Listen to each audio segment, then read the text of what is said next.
बदकही का यह 12वां एपिसोड है। आज की इस खास वीडियो में हम बात करेंगे भगत सिंह और उनके साथियों के बारे में, उन तमाम क्रांतियों के बारे में जिन्हें भगत सिंह और उनके साथियों ने अंजाम दिया था। मेरा नाम ऋषि द्विवेदी है, हमारे साथ वैदिक जी हैं। सर, स्वागत है आपका। आज की इस वीडियो में हम इन बिंदुओं पर चर्चा करेंगे। पहला सवाल आपसे है कि भगत सिंह उन दिनों अन्य क्रांतिकारियों से अलग कैसे थे? भगत सिंह को क्रांति के इतिहास में अगर आप कहेंगे तो उनका अहम रोल था। उन्हें हम कहते हैं स्टोन कॉर्नर। उनके बाद जो आज़ादी का है ना एक सपना था, बदल गया कि भाई आज़ादी के बाद समाज का रूप क्या होगा। बड़ी अहम बात थी। भगत सिंह के पहले जितने क्रांतिकारी हुए, चाहे वो बिस्मिल जी रहे हों, चटर्जी रहे हों, सान्याल रहे हों, अशफाक उल्लाह खान रहे हों, कहीं ना कहीं आयरलैंड के सीनफिन से उनकी प्रेरणा थी और कहीं ना कहीं इटली के गैरीबाल्डी और मैजिनी से वो प्रेरित थे। और क्रांतियों में यार धर्म की बड़ी रोचकता थी अपने आप में। वो धार्मिक भावनाओं से अलग नहीं थे। आज़ादी अगर मिल भी गई तो क्या होता, ये एक कल्पना नहीं था अपने आप में। लेकिन भगत सिंह के आने के बाद, इटली और आयरलैंड के बाद रूस का आगमन भारत में हो गया। और भगत सिंह जब अपने अस्तित्व में आए, भगत सिंह इस रोल में आए, क्रांति के रास्ते पे आए, उनके पास थे रूस के लेनिन और स्टालिन, साथ में किताब थी दास कैपिटल और कार्ल मार्क्स। भगत सिंह के बाद क्रांतिकारी जो इकट्ठा हुए, उनमें एक सवाल खड़ा हुआ कि आज़ादी के बाद देश का रूप क्या, स्वरूप क्या होगा, देश किस तरफ जाएगा। उसकी पहली परिकल्पना और पहली कल्पना दिया भगत सिंह ने ही। उनके पहले भी लोग थे, मगर भगत सिंह के आने के बाद सब चीज़ें प्रकाश में आ गई कि हम चाहते क्या हैं। एक क्रांतिकारी युवा जो महज कुछ 20 साल का है और तमाम बातें, तमाम चर्चाएं हो रही थी अपने आप पे, कहा जाए एक तरह से। काकोरी कांड के बाद अगर आप देखेंगे, भगत सिंह का नाम बहुत तेज आगे बढ़ा और भारत में समाजवाद, साम्यवाद को लेकर आने वाली भगत सिंह को लोग श्रेय मानते हैं। भगत सिंह ने ही कहा कि भाई आज़ादी के बाद जो स्वरूप भारत का होगा वो कहीं ना कहीं से समाजवादी होगा, साम्यवादी होगा। और इटली के मैजिनी और आयरलैंड के सिनफिन और गैरीबाल्डी जो कि इटली के ही थे, इनके बाद पहली बार भारत में अगर आपके नाम आया कार्ल मार्क्स का, नाम आया लेनिन का, नाम आता है स्टालिन का, तो भगत सिंह ही थे वो। अगला सवाल आपसे है कि उन दिनों क्रांतिकारी कैसे रहा करते थे और जो आगरा की घटना के बारे में भी चर्चा होती है, उस पर प्रकाश डालिए। अब एक दौर होता है पूंजीवाद का, एक होता है सामंतवाद का, एक होता है साम्यवाद का। मुख्य रूप जान लीजिए वीडियो में आप भी, आपके लिए भी अच्छा रहेगा ये। सामंतवाद में अगर आप बात करेंगे आप, तो वहाँ जातियाँ प्रमुख होती हैं। एक जाति के लिए व्यवस्था होती है और राजाओं का उनको संरक्षण रहता है, और एक जाति के व्यक्ति ही अपना डेवलपमेंट करते हैं और उनके लिए चीज़ें विकसित होती है। मान लीजिए एक टॉफ़ी है, और अगर आपको टॉफ़ी इसलिए ना मिले कि आप इस जाति के हैं, तो उसे आप कहते हैं क्या, सामंतवादी व्यवस्था है, सामंतवादी युग।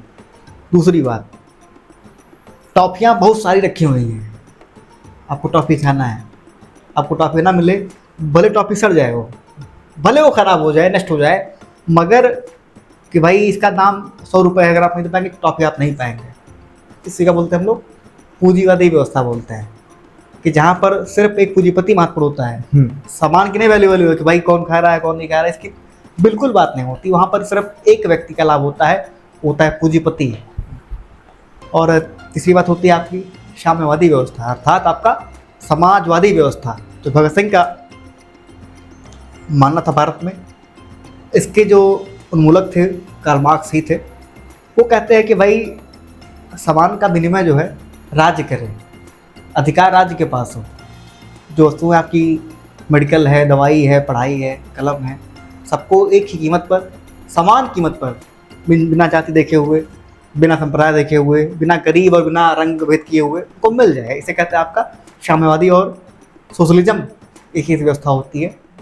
ये मुख्य बात थी। और क्रांतिकारी का जीवन आप पूछे तो उन दिनों शायद सन 1928 था। आगरे में एक कमरा है और वो मोहल्ले का नाम था नूरी दरवाज़ा, सेकंड फ्लोर था। ग्वालियर से 2 साथी निकलते हैं। एक का नाम था विश्वनाथ वैशंपायन, दूसरे का नाम था भगवान दास माहौर। जो बात मैं कर रहा हूँ इसी किताब में लिखी हुई है। किताब का नाम है यश की धरोहर, जहाँ पर तमाम बातें छिपी हुई हैं। वो आते हैं आगरे में, कमरे में इनकी दाखिला एंट्री होती है, डिम प्रकाश में, है ना, डिम लालटेन आप कह लीजिए अपने आप में, ढेबरी है ना, ढेबरी कह लीजिए अपने आप में, रिवाल्वर ताने युवा निकलता है शानदार रूप से, जिसका चेहरा नहीं दिखता, सिर्फ है ना ढेबरी दिख रही है और रिवाल्वर दिख रहा है। भगवान दत्त माहौर चौकन्ने कि भाई क्या हुआ, who's this, who's there। और विश्वनाथ वैशंपायन ने बताया कि भाई हम लोग हैं, कॉमरेड हम लोग आ गए हैं, और साथी ये भगवान दास माहौर हैं। और कहा कि भगत सिंह हैं, उनके चेहरे में एक नूर, अरे यही भगत सिंह। और लाइट में जब सामने युवा आता है तो उसकी पग और पर्सनालिटी और शर्ट के मुड़े हुए बाहें, भगत सिंह का ये अंदाज था। किताब और पिस्तौल उनके बड़े प्रिय थे अपने आप में, अगर आप बात करेंगे तो। इसके पहले बिस्मिल के बारे में आप बात करेंगे तो उनके भी पास तमाम कहानियाँ थी। माँ से 2 रुपये मांग कर जो ग्वालियर से ही वो टोपी वाली बंदूक लेके आए थे, रिवॉल्वर लेके आए थे, बाद में एक एसपी के यहाँ से रिवॉल्वर चुरवाई गई। मौजा जिनको बहुत प्रिय थी अपने आप में, चोरी कराया गया। तमाम बातें हैं कहानियों में, अगर आप पढ़ें, कहानी कह रहा हूँ मैं, इतिहास में आपको मिलेंगे तमाम बातें। तो उन दिनों भगत सिंह और आज़ाद जी, सुखदेव, तमाम ऐसे लोग वहाँ आगरे बैठा हुए थे। और आगरे में इसलिए आए थे कि जोगेश चंद्र चटर्जी को छुड़ाने के लिए आगरे में बैठा हुए थे।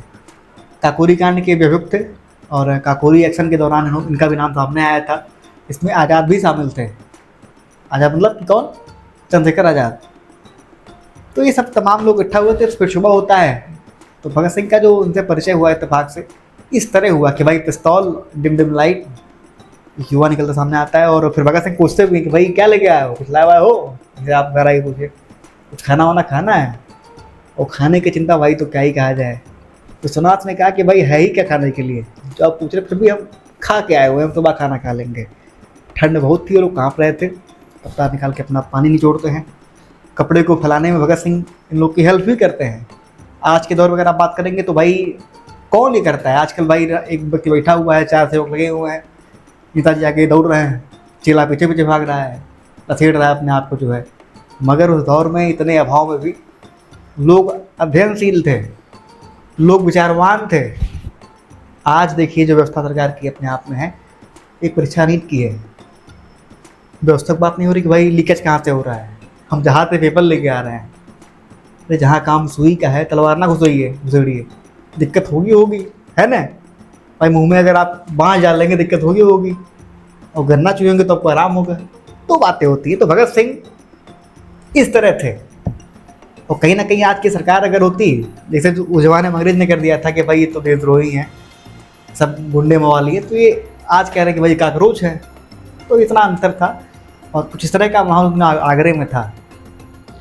एक घटना का जिक्र होता है, भगवान दास माहौर करते हैं, तो मैं चाहूँगा कि जिस तरीके से आपने बताया कि, और बाकी सब भी जानते हैं कि भगत सिंह को जिस तरीके से पिस्तौलें पसंद थी, बंदूकें पसंद थी, उस तरीके से उनकी प्रिय पुस्तक भी थी। अक्सर अपने साथ पुस्तक लेके घूमा करते थे, टहला करते थे और अपना अधिकतर समय पुस्तकों के साथ ही व्यतीत किया करते थे। तो सवाल ये है कि वो कौन सी पुस्तक थी जिसे भगत सिंह ने भगवान दास माहौर को दिया? रात की घटना बीती, ये काँप रहे थे, सुबह हुई, कमरे में मिले, वहाँ सुखदेव, कृष्ण दत्त, भगत सिंह, सान्याल और शिव वर्मा, भगवान दास माहौर, विश्वनाथ वैशंपायन, विजय कुमार सिन्हा, तमाम सब बैठे हुए थे। भगत सिंह लाहौर से आए हुए थे और उन्होंने एक किताब निकाली, जो किताब थी वावरन की। बुक का नाम था द गॉड द स्टेट, जिसके पहले पेज पर लिखा हुआ था if God really existed it would be necessary to abolish him. मगर अगर ईश्वर का वास्तव में कोई स्वरूप है, अस्तित्व है, उसको ख़त्म करना आवश्यक है। और दूसरी किताब थी दास कैपिटल, जो लिखा है कार्ल मार्क्स ने। और कहाँ भगवान दास माहौर, जिसके भाई प्रेरणा थे जिसके प्रेरणा थे बिस्मिल जी अशफाकुल्लाह खान, और धर्म को मानते हुए थे, उनकी आस्था ईश्वर में थी। और कहाँ भगत सिंह, मैं ईश्वर को नहीं मानता हूँ। उन जवानों में बड़ी वोटिंग हुई, कह रहे अभी नए नए क्रांतिकारी बने और कह रहे भगवान को नहीं मानते हैं। मगर भगत सिंह के इस प्रमाण में, तथ्य में कि हम नहीं मानते ईश्वर क्या है क्या नहीं है, मैं जानता इसके बारे में, उसके पीछे उनका एक अध्ययन था, उनका एक अनुभव था। तमाम जाति पात, ऊंच नीच, तमाम दुर्व्यवहार, जो आज कहते हैं ना कि आप आज़ादी मांगते हैं, किसके किससे, या तो वही ब्राह्मणवाद, जातिवाद, सामंतवाद, मनुवाद, तो कहीं ना कहीं इसका न्यू जो था, और वो रूसी क्रांति, वो कार्ल मार्क्स, लेनिन, स्टालिन, तो भगत सिंह के हीरो थे अपने आप में वो। और इस तरह जो है भगत सिंह ने एक किताब उनको दी पढ़ने के लिए। वो किताब कौन सी थी? The God the state. इसको लिखा था कौन, दास किसने? कैपिटल। बाकुनी ने लिखा हुआ था। और तो कौन थी? Das Kapital. दास कैपिटल, इसको लिखा था कार्ल मार्क्स। तो ये किताबें थी जो उनको दिया गया पढ़ने के लिए, मगर वो अनिच्छा से किताब ले तो लिए भाई, भगत सिंह दिए तो लेना पड़ेगा किताब को जो है। इतनी बड़ी पर्सनालिटी उनके लिए भाई भगत जैसे सिंह, आजकल नेताजी अगर अपने बिस्मिल्लाह और अशफाक जी के बाद अगर आप बात करेंगे जो है, तो भारत में चंद्रशेखर आजाद और भगत सिंह का नाम सबके दिलों में था उस दिनों जो है। किताब ले ली और शायद पढ़े भी थे, ये लिखते हैं ये। एक अन्य घटना के बारे में बहुत चर्चा होती है कि नामकरण भगवान दास माहौर का कैसे हुआ था, क्योंकि उन दिनों क्रांतिकारी अपना नाम छिपाकर अपना जीवन यापन किया करते थे। तो भगवान दास माहौर का नामकरण कैसे हुआ था, इस पर प्रकाश डालिए। नामकरण दो चीज का होता है, एक था एचआरए, हिंदुस्तान रिपब्लिकन एसोसिएशन।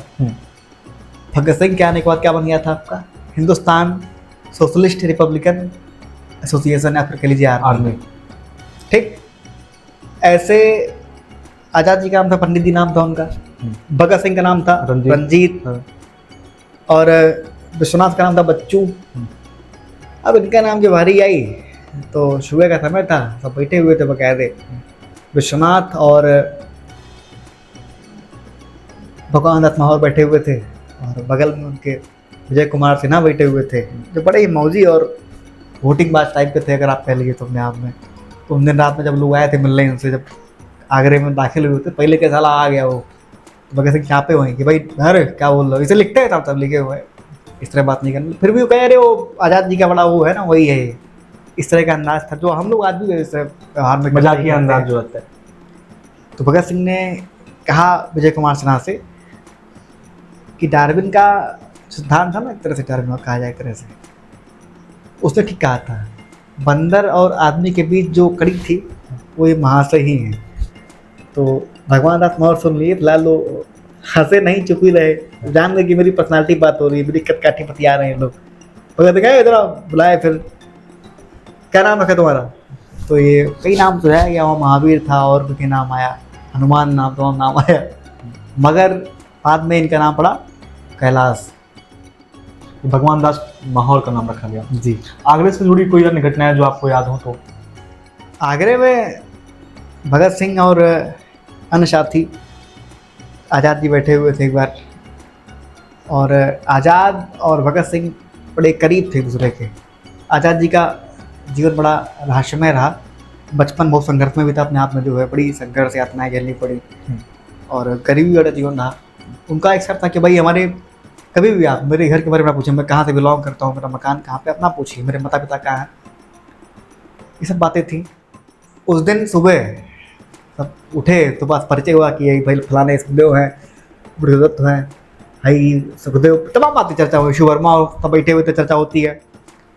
तो भगत सिंह और आज़ाद जी नहाने के पहले बॉडी में तेल लगा, तमाम बातें, और पहलवान टाइप के थे सब लोग जो है। तो भगवान दास माहौर लिखते हैं अपनी किताब में कि हम सोचते कि भाई आज़ाद जी तो भाई हष्ट पुष्ट बलिष्ठ हैं, भगत सिंह भी क्या ही होंगे, मगर उस दिन तेल लगाते लगाते ना कि हाथ जब मुट्ठी में आ गया तो भाई बल की आजमाइश हो गई, और भगत सिंह ने आज़ाद जी को पछाड़ खिला दिया, घुटने में छिल गया आज़ाद जी के। फिर मजाक में था, ना कि कोई द्वेष था, प्रेम था आपस में कह लीजिए। बाद में पंजे की बारी आई तो पंजे लड़ाने में कहीं ना कहीं और उस्ताद वहाँ पे थे, विजय कुमार सिन्हा वगैरह उस्ताद थे अपने आप में कह लीजिए, और खुद भगवान दास माहौर भी उसमें स्वास्थ्य थे।